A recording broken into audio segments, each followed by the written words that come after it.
we don't really encourage people to like go to Yoshinoya or have, go to the cheap places, because you can eat cheaply, but, one of the appeals about Japan is, the experience of eating and like, high-end dining and all that kind of stuff. So, a common thing we do is we say,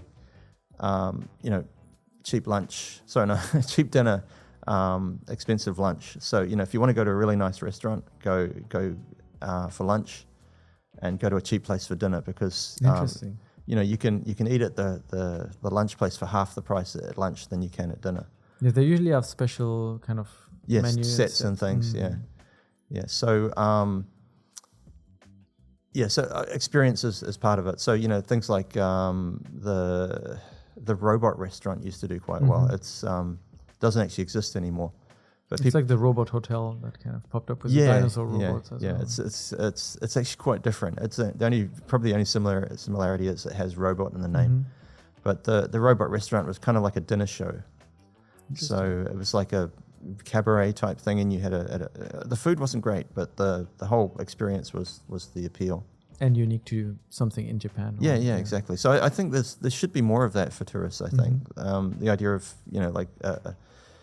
you go somewhere, you have a nice meal, and you have a show or an experience. I mean, it's coming out with things like the way that geisha are kind of evolving in their trade. So it used to be just a thing for high-end, businessmen that have a dinner and they'd be served and entertained by geisha. But now it's more and more it's becoming like they're serving international tourists. So you'll sign up for an experience with a geisha, and they'll I forgot what my initial point was.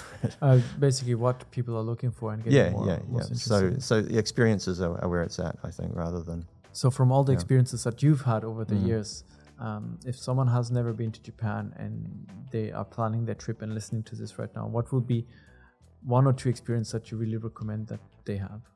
I mean, just going to an izakaya, I think that's the ultimate kind of Japanese dining experience, in my opinion. Because it's not just the food, it's the atmosphere and the fact that, usually you can strike up a conversation with the next table. Like people are really quite open. Yeah. There's a great place in Tokyo actually called Hoppidori. Okay. And it's right next to the main tourist area in Tokyo, Asakusa. So it's right there, but most tourists who visit the area don't know about it. It's because it's just off the beaten track. And there's a bunch of kind of open air izakaya there. So you just, roll up and there's tables outside, and, you sit down and there's people either side of you sharing the same table, and, you can strike up a conversation. And it's, I think people have this image of Japanese people being very reserved and they don't want to talk and stuff. But when you're in that kind of atmosphere, people are very open, and they'll it's so easy to strike up a conversation. Would you say the izakaya is kind of like the pub in the UK? A little bit different. Gathering place?